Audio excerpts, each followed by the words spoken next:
The grinding metal shrieked, a banshee wail swallowed by the dense, suffocating jungle. Outside, the rotor blades, once a symbol of our power and mobility, were now mangled, twisted remnants of a crippled machine. Inside, the acrid smell of burning fuel mingled with the coppery tang of blood, a grim cocktail of disaster that clung to the back of my throat. The world swam back into focus slowly, a disorienting kaleidoscope of shattered glass, sparking wires, and the groans of my fellow soldiers. Sergeant Miller was slumped against the console, a dark stain blooming on his chest. Johnson was pinned beneath a section of the roof, his leg bent at an unnatural angle. Ramirez was unconscious, his head lolling against the window, a spiderweb of cracks radiating from the point of impact. I was luckier, relatively speaking. A throbbing ache pulsed in my head, and my left arm felt numb, but I could move. "Miller!" I yelled, my voice hoarse, trying to cut through the ringing in my ears. He didn't respond. I crawled over to him, wincing as pain shot up my spine. His eyes were open, staring blankly at the sky, the life already draining from them. I felt for a pulse. Nothing. Dead. Johnson was screaming, a high-pitched, animalistic sound of pure agony. "Help me. Please, God, help me." I scrambled towards him, ignoring the searing pain in my arm. The metal pinning him seemed impossibly heavy, fused to the mangled frame of the helicopter.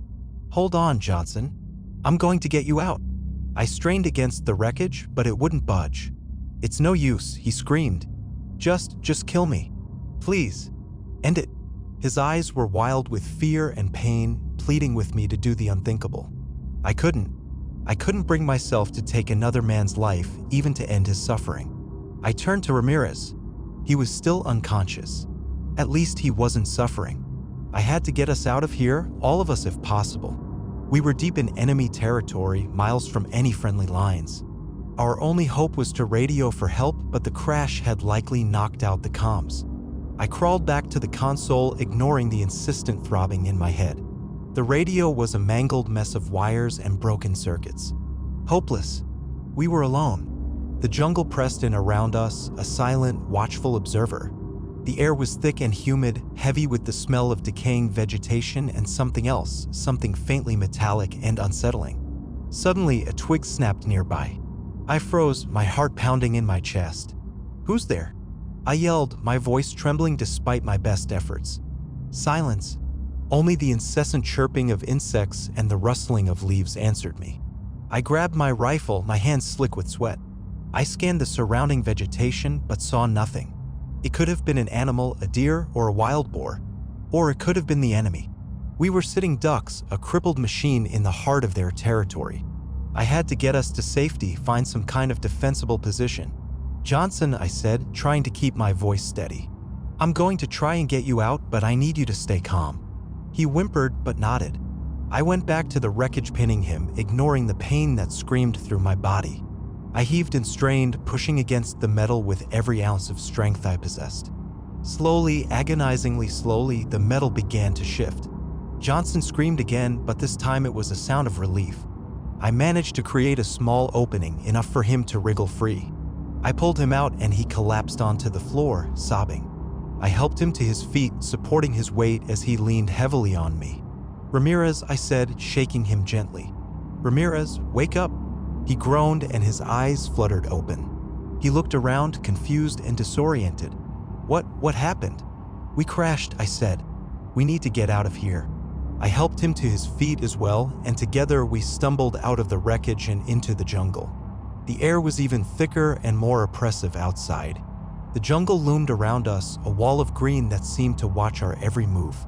I led the way, moving as quickly as I could through the dense undergrowth, Johnson and Ramirez struggling to keep up.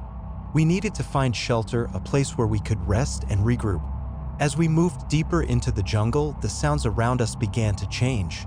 The chirping of insects became more insistent, more frantic. The rustling of leaves seemed to follow us, mimicking our movements. And then I heard it. A low, guttural growl coming from somewhere deep in the darkness. It wasn't an animal. It was something else, something wrong. I stopped, my hand raised in a signal for Johnson and Ramirez to halt. "Did you hear that?" I whispered. They both nodded, their faces pale with fear. "What was it?" Ramirez asked, his voice trembling. "I don't know," I said, "but I don't like it."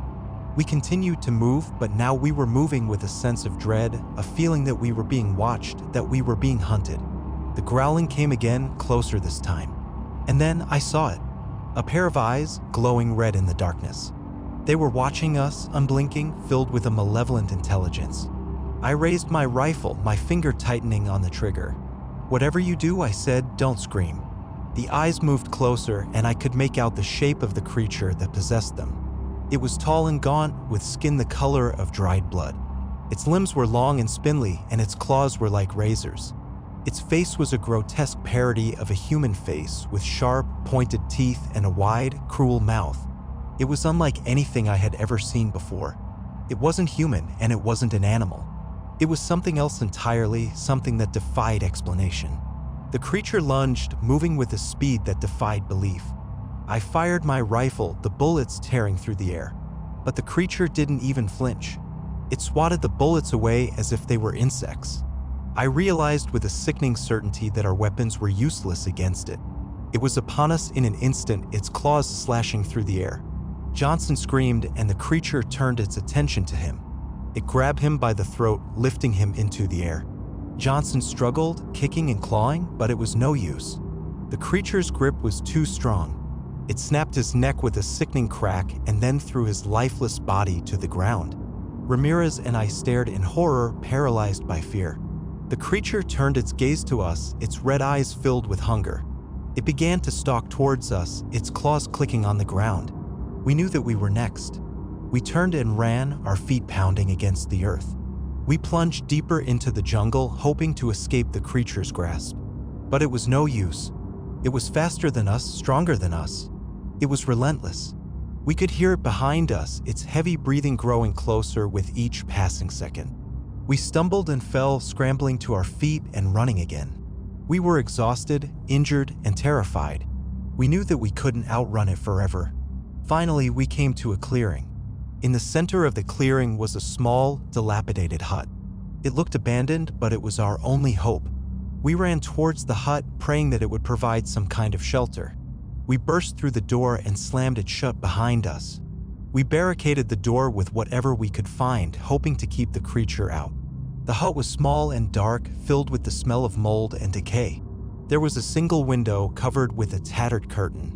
We huddled together in the corner, our hearts pounding in our chests. We could hear the creature outside, circling the hut, its claws scraping against the walls. It was waiting for us. It knew that we were trapped. We stayed in the hut for what felt like an eternity, listening to the creature prowl outside. The sun began to set, and the jungle grew even darker and more menacing. We knew that it was only a matter of time before the creature found a way in. As darkness deepened, strange symbols became visible, etched into the walls of the hut. They were unlike anything I'd ever seen, a bizarre amalgamation of angles and curves that seemed to writhe before my very eyes. A low, chanting sound began to emanate from the jungle, a chorus of voices that seemed to seep into the very bones of the hut. It was a sound that spoke of ancient rituals and unspeakable horrors. Ramirez began to whimper, his eyes wide with terror. "What is that noise?" He gasped. "I don't know," I said, trying to sound braver than I felt. "But we need to stay calm." The chanting grew louder, and the symbols on the walls seemed to glow with an eerie light. The air grew thick and heavy, charged with an unnatural energy. Suddenly, the door splintered, ripped from its hinges as if made of matchsticks. The creature stood in the doorway, its red eyes burning like coals in the darkness. It let out a deafening roar, and we knew that our time was up. It lunged towards us, its claws outstretched. But then something unexpected happened. The symbols on the walls began to glow even brighter, and a beam of light shot out from them, striking the creature. The creature screamed, a high-pitched, agonizing sound that echoed through the jungle. It recoiled, its skin smoking and blistering. The light intensified, and the creature was engulfed in flames. It writhed and screamed, its body burning away until it was nothing but ashes.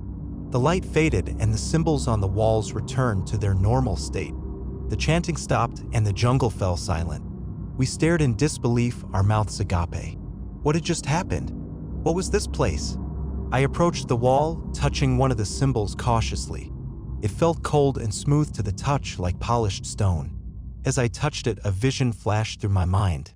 I saw images of ancient rituals, of human sacrifices, of dark gods being worshipped in the heart of the jungle. I saw the creature not as a monster, but as a guardian, a protector of this sacred place.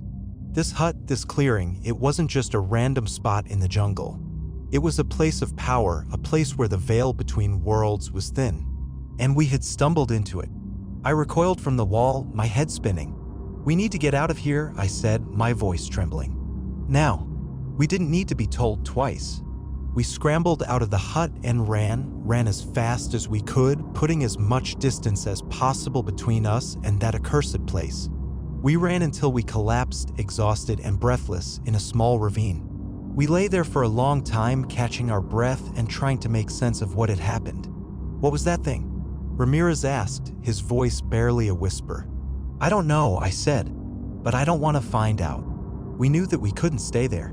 We were still deep in enemy territory and we were still being hunted. But we were also afraid to go back to the jungle, afraid of what else might be lurking in the darkness. We decided to follow the ravine, hoping that it would lead us to safety. We walked for hours, our bodies aching, our minds numb. The jungle seemed to be watching us, waiting for us to make a mistake. As darkness began to fall again, we stumbled upon a small cave. It wasn't much, but it was better than nothing. We crawled inside and huddled together for warmth. We were starving, dehydrated, and exhausted. We knew that our chances of survival were slim. But we were still alive. And that was something. As the night wore on, strange things began to happen. We heard noises outside the cave, rustling and scraping sounds that seemed to be getting closer. We saw shadows moving in the darkness, shapes that defied explanation. We felt a presence, a malevolent force that seemed to be watching us, studying us. Ramirez began to hallucinate. He saw things that weren't there, heard voices that weren't real. He became convinced that we were being hunted by demons. I tried to reassure him, but I was starting to feel the effects of the stress as well. I felt like I was losing my grip on reality. As the night reached its darkest point, we heard a sound that made our blood run cold. It was the sound of chanting, the same chanting that we had heard in the hut. The chanting grew louder and louder until it filled the entire cave. The walls of the cave seemed to vibrate and the air grew thick and heavy. We knew that something terrible was about to happen. Suddenly, the ground began to shake. The cave began to crumble around us. We screamed as rocks and debris fell from the ceiling.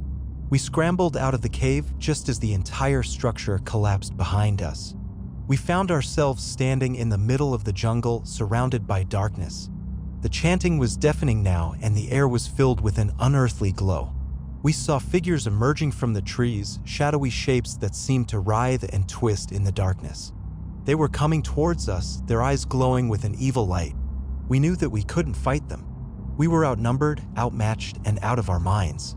We turned and ran, running blindly through the jungle, our hearts pounding in our chests. We ran until we could run no more, until our lungs burned and our legs gave out. We collapsed onto the ground, gasping for air. We were surrounded. The figures closed in on us, their shadowy forms looming over us. We closed our eyes, waiting for the end. But then something unexpected happened. A light appeared in the sky, a brilliant beam that cut through the darkness. It was a helicopter, a rescue helicopter. We had been found. The figures recoiled from the light, hissing and screeching. They retreated into the darkness, disappearing as quickly as they had appeared. The helicopter landed nearby and soldiers rushed out to greet us.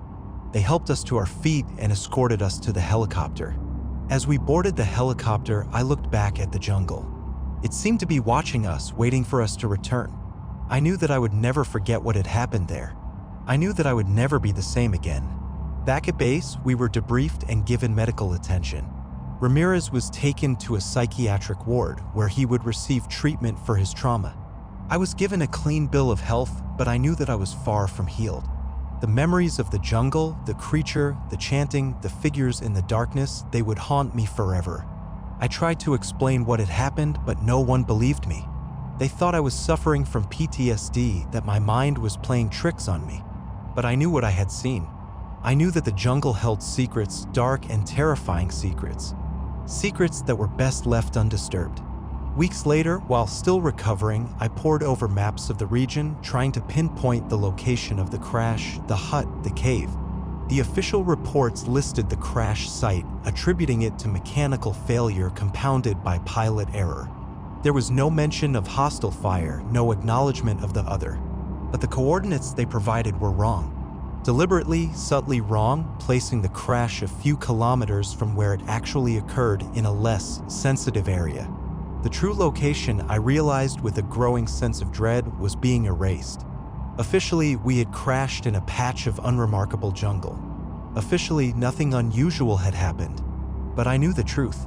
And the truth was far more terrifying than anything I could have imagined.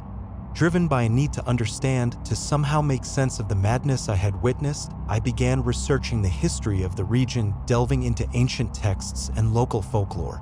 I discovered that the area had long been considered sacred by the indigenous people, a place of powerful spirits and dangerous magic.